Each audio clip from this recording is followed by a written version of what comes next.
રાજકોટમાં sub registrar કચેરીમાં દસ્તાવેજ સાથે ચેડાનો મામલો સામે આવી રહ્યો છે। પ્રાથમિક તપાસમાં ચોંકાવનારા ખુલાસા સામે આવ્યા। જે 17 દસ્તાવેજોમાં છેડછાડ થઈ તેની બજાર કિંમત કરોડો રૂપિયામાં છે। એક અંદાજ પ્રમાણે 560 કરોડની કિંમતની મિલકતોના દસ્તાવેજમાં ચેડા થયા।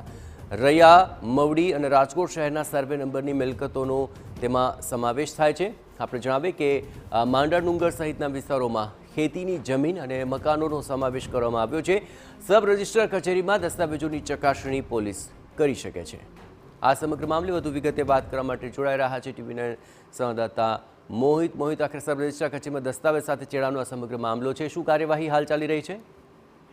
જયેશ, હાલમાં જે સબ રજિસ્ટ્રાર કચેરીમાં દસ્તાવેજ કૌભાંડનો મુખ્ય સૂત્રધાર જયદીપ ઝાલા છે તે પોલીસ કસ્ટડીમાં છે અને પોલીસ તેની તપાસ છે તે કરી રહી છે। જોકે જેમ જેમ તપાસ આગળ વધી રહી છે તેમ તેમ ચોંકાવનારા કિસ્સાઓ સામે આવી રહ્યા છે। સૌથી મહત્વની વાત છે કે કૌભાંડીઓએ 17 જેટલા દસ્તાવેજોમાં ચેડા છે તે કર્યા હતા। જોકે ચોંકાવનારી વાત એ છે કે આ 17 જે દસ્તાવેજોમાં ચેડા કરવામાં આવી છે તેની હાલની બજાર કિંમત છે તે કરોડો રૂપિયાને પાર છે। અંદાજિત 560 કરોડ રૂપિયાની આ બજાર કિંમત છે તેની જમીન અને મકાનની કિંમત થઈ રહી છે।